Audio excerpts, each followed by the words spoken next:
Dear aspirants, अस्सलाम वालेकुम। कैसे हैं आप सब? उम्मीद करता हूं कि आप सब ठीक होंगे। जैसा कि आप सब जानते हैं कि म्यूट के एंट्री टेस्ट कंटिन्यू हैं और प्रीवियस वीडियो में मैंने आपको इसके कुछ इम्पॉर्टेंट जो टॉपिक्स हैं वो आपसे डिस्कस किए थे और एक एज अ गेस्ट पेपर मैंने जो बनाकर वीडियो बनाकर जो है वो शेयर किया था आप लोगों से। अगर अभी तक आपने वो वीडियो नहीं देखा है तो वो आप लाजमी देख लें। उसमें बहुत सारे इम्पॉर्टेंट टॉपिक्स मैंने डिस्कस किए हैं और चैप्टर्स भी बताए हैं। साथ में जो सवालात हैं जो बार बार रिपीट होते हैं वो मैंने उसमें बताए हैं। और आज की वीडियो में हम डिस्कस करने जा रहे हैं 16/6/2003 में जो ये टेस्ट हुआ है उसको हम डिस्कस करेंगे। और ये टेस्ट कल लिया गया है और इसमें ज़्यादातर जो सवाल हैं ये वही सवाल हैं जो मैंने आपको गैस पेपर में बताए हैं म्यूट के। मोस्टली जो सवाल हैं इसमें से ये वहीं से लगे हैं और जो है वो गेस पेपर में जो मैंने आपको डिस्कस किया था और ये मोस्टली सवाल उसी में से ज़्यादातर आ रहे हैं। और इससे पहले वाला जो पेपर है जो बिफ़ोर यस्टरडे हुआ उसमें भी तकरीबन इस तरह के ही जो सवाल हैं जो मैंने आपसे डिस्कस किए हैं गैस पेपर में वही जो है वो सवाल बार बार रिपीट होके आ रहे हैं। और कुछ सवाल हैं लाइट्स चैप्टर से कुछ सवाल दिए हैं और इसी तरह से कुछ जर्नल फिज़िक्स से भी सवाल हैं, लेकिन मोस्टली वही टॉपिक रिपीट होके आ रहे हैं बार बार। तो आगे चलते हैं, हम पेपर डिस्कस करते हैं। नाउ अब डिस्कस करते हैं हम पेपर। ये फर्स्ट शिफ्ट का है म्यूट एंट्री टेस्ट 16/6/2003 और इसमें सबसे पहले सवाल डायमेंशन का पूछा है। डायमेंशन का मैंने आपको बताया था कि कौन कौन सी इंपॉर्टेंट है, उसमें वेलोसिटी भी थी, तो ये सवाल रिपीट हो गया। तो डायमेंशन जो है वेलोसिटी की LT-1 और इसी तरह से मैग्नेटिक फ्लक्स का यूनिट भी मैंने आपको बताया था कि बार बार आप उसको रिकॉल करके जाएं क्योंकि ये वो सवाल है कि जो बार बार रिपीट हुआ है पास्ट पेपर में भी। ये इसका यूनिट आप जानते हैं वेबर है मैग्नेटिक फ्लक्स का। और अगर फ्लक्स डेंसिटी पूछा जाए तो उसका यूनिट टेस्ला होता है। मैग्नेटिक फ्लक्स डेंसिटी का यूनिट टेस्ला होता है और मैग्नेटिक फ्लक्स का वेबर। अब आगे बढ़ते हैं। यूनिट ऑफ एनर्जी, ये भी मैंने आपको बताया है कि एनर्जी का यूनिट क्या है। अच्छा, यहाँ पर जो है वो हीट एनर्जी है। ये जो एनर्जी का यहाँ पे यूनिट पूछा गया है ये हीट एनर्जी का यूनिट पूछा गया है। तो ये जो है वो ये टाइपिंग मिस्टेक कुछ हो गई है, तो यहाँ पर हीट एनर्जी है। हीट एनर्जी का यूनिट जूल होता है। और मैंने जैसा कि आपको बताया कि जो हीट चैप्टर है ये बहुत ज़्यादा इम्पॉर्टेंट है और इसकी डेफिनेशन मैंने आपको बताई उसमें गैस पेपर में कि वो इम्पॉर्टेंट है, उसके यूनिट जो है वो अक्सर आ जाते हैं। तो ये यूनिट इसमें आ गया है कल के पेपर में। अब आगे बढ़ते हैं। तो यूनिट ऑफ प्रेशर, प्रेशर का यूनिट क्या होता है? तो प्रेशर का यूनिट यहाँ पर 4 ऑप्शन है, न्यूटन पर मीटर स्क्वायर, पास्कल, एटमॉस्फेयर। तो ये तीनों ही जो है इसके यूनिट हैं, तो ऑप्शन डी करेक्ट है। आगे बढ़ते हैं। 5वां सवाल, a process in which temperature is constant. तो टेम्परेचर जिसमें कांस्टेंट होता है, 4 हमारे पास फर्स्ट लॉ ऑफ थर्मोडायनेमिक के प्रोसेस हैं, isobaric, isochoric, isothermal, adiabatic. Isothermal ये जो इसका वर्ड है यहीं से हमें जो है वो हिंट मिल जाती है कि iso means same, constant. Iso का मतलब होता है सेम, कांस्टेंट, और थर्म का मतलब होता है हीट और या फिर टेम्परेचर भी हम इसको ले सकते हैं। तो यानी कि कांस्टेंट टेम्परेचर पर ये प्रोसेस वर्क करता है। तो नाम से ही जाहिर है। तो ये आइसोथर्मल जो इसका स्टेटमेंट है ये आप देख सकते हैं, टेम्परेचर कांस्टेंट का कह रहा है तो आइसोथर्मल ही वो प्रोसेस है। आइसोबैरिक में प्रेशर कांस्टेंट होता है। अच्छा, इसको आपने याद कैसे रखना है इसकी मैं आपको ट्रिक बता रहा हूँ। आइसो का मतलब मैंने आपको बता दिया सेम। अच्छा, आइसो को आप अगर आपको याद नहीं आ रहा तो इसको हम ISO से भी पढ़ सकते हैं, इंटरनेशनल स्टैंडर्ड ऑर्गेनाइजेशन जो ISO है, जो मल्टीनेशनल कंपनीज़ या फिर नेशनल कंपनीज़ रजिस्टर्ड होती हैं। ये पाकिस्तान का एक पैनल है जिससे कंपनीज़ रजिस्टर्ड होती हैं और तो ये जो है वो, ताकि फिर कॉपीराइट ना हो, तो ये जो है वो आप इससे भी याद रख सकते हैं ISO। तो ISO आप याद रखें कि ये मतलब स्टैंडर्ड है, इस इट मीन्स के कांस्टेंट सेम। सो आगे अब बैरिक में अगर हम देखें आइसो बैर का मतलब बार जो है यहाँ पर ये प्रेशर का एक और यूनिट भी है, प्रेशर का एक यूनिट बार भी है, ये सबसे बड़ा यूनिट होता है और जो है ये मैट्रिक सिस्टम में सबसे बड़ा यूनिट है, मैट्रिक सिस्टम में प्रेशर का यूनिट बार होता है। सो आइसो बार, इससे आप याद रखें कि कांस्टेंट प्रेशर, ठीक है। अब इसी तरह से आइसो कॉर मीन्स वॉल्यूम और आइसो मीन्स सेम, तो वॉल्यूम सेम होता है आइसोकोरिक में, तो इसका मतलब कि वहाँ पर वर्क डन नहीं होगा। तो ये 3 प्रोसेस के मैंने आपको ये ट्रिक्स बता दी, इससे उम्मीद करता हूँ कि आप याद रखेंगे। सो अब आगे बढ़ते हैं। 6 क्वेश्चन है, attraction between body and earth is defined by.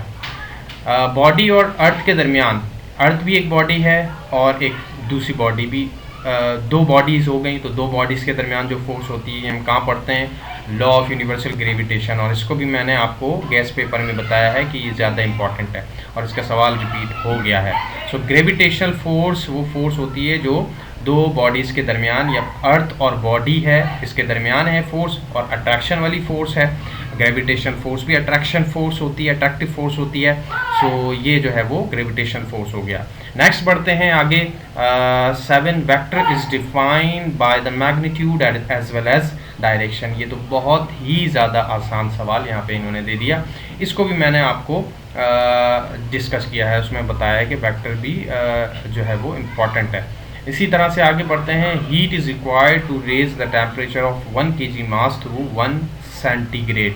यहाँ पे सेंटीग्रेड की जगह केल्विन भी दे सकते हैं, एक ही बात है, या सेंटीग्रेड दें, फ़ारेनहाइट नहीं होने चाहिए क्योंकि फिर उसकी डेफिनेशन चेंज हो जाएगी। तो इसको हम स्पेसिफिक हीट कैपेसिटी कहते हैं। जब कंप्लीट एक जो है वो प्रॉपर डेफिनेशन है स्पेसिफिक हीट कैपेसिटी की। आगे बढ़ते हैं। At equilibrium all the forces and torque are equal to. So equilibrium position में तमाम फोर्सेस का सम 0 होता है। इसी तरह से अगर हम रोटेशनल इक्विलिब्रियम की बात करें तो उसमें टॉर्क का सम क्या होता है, 0 होता है। तो ये इक्विलिब्रियम दोनों में होते हैं, टॉर्क में भी और फोर्स में भी। तो इट मीन्स के 0 यहाँ पे करेक्ट ऑप्शन है। आगे हम बढ़ते हैं। The trajectory of projectile is like. Path of projectile motion जो होता है उसको हम ट्रेजेक्ट्री कहते हैं, और ट्रेजेक्ट्री जो है वो प्रोजेक्टाइल की ये पैराबोलिक कर्व बनता है इसमें, ठीक है। जो कर्व बनता है, ग्राफ जो बनता है वो पैराबोला होता है। सो ये आंसर आपको दिख रहा है यहाँ पे, पैराबोला इज करेक्ट आंसर। 11 है to and fro motion of a body. ये तो बहुत ही ज़्यादा आसान, पूरी एक प्रॉपर डेफिनेशन उन्होंने दे दी है सिंपल हार्मोनिक मोशन की। सिंपल हार्मोनिक मोशन जो है यही हमारे पास टू एंड फ्रो मोशन भी है, और इसी तरह से इसको ऑसिलेटरी मोशन भी कहा जाता है। It is a special type of motion, motion की स्पेशल टाइप है ये। इसको भी मैंने डिस्कस किया है गेस्ट पेपर में। आगे बढ़ते हैं। Waves required medium for their propagation. वो वेव जिसको चलने के लिए मीडियम चाहिए होता है, ठीक है, प्रोपेगेशन या फिर ट्रैवल, उसको क्या कहते हैं? वो वेव हमारे पास मैकेनिकल वेव कहलाती है। मैकेनिकल वेव को चलने के लिए मीडियम चाहिए होता है। अच्छा, ये सवाल भी वेव चैप्टर से दिया है, चैप्टर 8 से, और वेव का, मैकेनिकल वेव का ये टॉपिक है, और जो है वो इसका ऑप्शन ए करेक्ट है। ऑप्शन मैंने बाकी भी यहाँ पे लिख दिए हैं ताकि जो है वो आप इजीली जो है वो आइडेंटिफाई कर सकें। आगे बढ़ते हैं। 13 MCQ है। In F is equal to ma, second law of Newton का ये फार्मूला है। m इसमें क्या है? m is given, m in given formula is inertial mass. m जो है यहाँ पर, वैसे तो उसको मास कहते हैं, लेकिन ऑप्शन मैंने यहाँ पे डायरेक्ट ऑप्शन लिखा है। अगर आपको ऑप्शन कुछ इस तरह के दिए हों, इनर्शियल मास दिया हुआ हो, इसी तरह से वेरिएबल मास दिया हुआ हो, या फिर आपको कांस्टेंट मास दिया हुआ हो, और NOT आखिर में NOT हो, तो अब मास सिर्फ है ही नहीं, तो किसी के साथ इनर्शियल लगा हुआ है, किसी के साथ वेरिएबल लगा हुआ है, तो फिर आप याद रखें कि ये जो मास होगा ये इनर्शियल मास होगा, क्योंकि जो इनर्शियल मास है वो इनर्शिया से निकला है और इनर्शिया मास की प्रॉपर्टी है। और जो है इसका न्यूटन्स लॉ से बहुत ही जो है वो एक ताल्लुक है कि रिलेट करता है इनर्शिया न्यूटन्स लॉ से, specially first law of Newton से। आगे आप देख सकते हैं value of gravitation constant was measured by. अच्छा, ये सवाल दो तरह से आ सकता है। एक तो आपसे जो है वो इंस्ट्रूमेंट का पूछा जा सकता है कि value of gravitational constant was measured by which instrument, कि कौन से इंस्ट्रूमेंट के ज़रिए जो है वो मेजर की गई है। तो और इसी तरह से अगर यहाँ पे आप देखें तो यहाँ पे सिंपल ऑथर का पूछा जा रहा है, या फिर जो है वो जो इन्वेंटर है या फिर जो है वो डिस्कवर है उसका पूछा जा रहा है यहाँ पे। तो जो है वो हम यहाँ पर आंसर देख सकते हैं, हेनरी कैवेंडिश।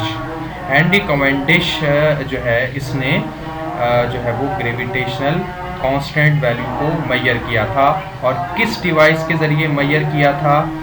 इसने कैवेंडिश बैलेंस के ज़रिए मेजर किया था। इसी ने अपने नाम पर डिवाइस रखी, कैवेंडिश बैलेंस। नाउ आगे बढ़ते हैं। Metals have free, so metals जो होता है उसमें फ्री इलेक्ट्रॉन्स होते हैं। अच्छा, ये सवाल केमिस्ट्री से भी मिलता जुलता है, लेकिन फिज़िक्स में भी ये सवाल आता है। प्रॉपर्टीज़, सॉलिड की प्रॉपर्टीज़ में ये सवाल आ जाते हैं। जो प्रॉपर्टीज़ ऑफ मैटर है जो फिज़िक्स में जो टॉपिक है उसमें से 16 आप देख सकते हैं। Speed of light was measured by, so speed of light जो है ये माइकलसन ने इसको फर्स्ट मेजर किया था। सबसे पहले जो है वो माइकलसन ने इसको मेजर किया था, एक्यूरेट मेजर किया था इसको। और किस इंस्ट्रूमेंट के ज़रिए किया था? अगर इंस्ट्रूमेंट का पूछा जाए तो लेज़र इंटरफेरोमीटर इसने बनाया था। लेज़र इंटरफेरोमीटर के ज़रिए जो है वो इसने स्पीड ऑफ लाइट को मेजर किया था। ये भी लाइट का सवाल है, ये चैप्टर 9 जो है फर्स्ट ईयर का, ये उसका सवाल इन्होंने दिया है। इस मरतबा लाइट से भी सवाल जो है वो ज़्यादा आए हैं लाइट चैप्टर से। 17 MCQ, light waves travels from air into water और ग्लास। अब जब भी लाइट जो है वो एयर रेयर मीडियम है और ग्लास वाटर डेंसर मीडियम है, रेयर से डेंसर मीडियम में जाएगी तो उसकी डायरेक्शन चेंज हो जाएगी। क्यों? क्योंकि उसकी वेलोसिटी और उसकी वेवलेंथ दोनों डिक्रीज़ होती है, जबकि फ्रीक्वेंसी जो है वो सेम रहती है, कांस्टेंट रहती है, क्योंकि फ्रीक्वेंसी का ताल्लुक इससे नहीं होता, सोर्स ऑफ लाइट से होता है। सो यहाँ पर both velocity and wavelength decreases, ये इसका ऑप्शन है। वेलोसिटी और वेवलेंथ डिक्रीज़ होगी जबकि फ्रीक्वेंसी रिमेन कांस्टेंट रहेगी। यहाँ पे मैंने डायरेक्ट जो है वो आंसर लिखा है। ऑप्शन आप समझ सकते हैं कि ऑप्शन वेलोसिटी भी हो सकता है एक, और एक वेवलेंथ हो सकता है, तीसरा ऑप्शन ये हो सकता है, और डी हमारे पास फ्रीक्वेंसी हो सकता है। यहाँ पर जो है वो 18 अब आप देखें कि ultimate source of energy that we use is, तो सन हमारे पास अल्टीमेट सोर्स है। अल्टीमेट सोर्स ऑफ एनर्जी वो एनर्जी होती है कि जो बिगनिंग से हो, स्टार्ट से हो, और प्राइमरी सोर्स हो, वो हमारे पास source ultimate source of energy कहलाती है। तो sun is the ultimate source of energy. आगे particle theory of light is supported by, देखें ये यहाँ पर मॉडर्न फिजिक्स से दे दिया गया है, और मॉडर्न फिजिक्स से यहाँ पे एक ही सवाल दिया है, या तो ये स्पेशल थ्योरी ऑफ रिलेटिविटी से दे देते हैं, और या फिर अभी देखें ये फोटो इलेक्ट्रिक इफेक्ट से ये सवाल दिया है। तो पार्टिकल थ्योरी ऑफ लाइट जो है ये सपोर्ट करता है photo electric effect. Photo electric effect on the basis describe on the basis of particle nature of photon और लाइट। सो ये स्टूडेंट्स हमारे पास जो है वो फिज़िक्स का पोर्शन था, म्यूट का पेपर जो कि कल आया, और उम्मीद करता हूँ कि ये आपको तमाम ही सवाल समझ में आए होंगे। इससे रिलेटेड ही आप प्रैक्टिस करते रहें, और जो मैंने आपको टॉपिक्स बताए हैं बस उससे आप पढ़ते रहें, और लाइट चैप्टर को भी साथ में स्टडी करते रहें, क्योंकि आप देख रहे हैं लाइट चैप्टर से भी सवाल आए हैं, इसी तरह से मॉडर्न फिज़िक्स से भी सवाल आए हैं। सो आज के लिए इतना ही स्टूडेंट्स, मिलते हैं आपसे नेक्स्ट वीडियो में। इस वीडियो को लाइक ज़रूर कर दीजिएगा, शेयर अपने फ्रेंड्स एंड फैमिली मेम्बर्स के साथ ज़रूर शेयर करें। मिलते हैं आपसे नेक्स्ट वीडियो में। थैंक यू सो मच, अल्लाह हाफिज़।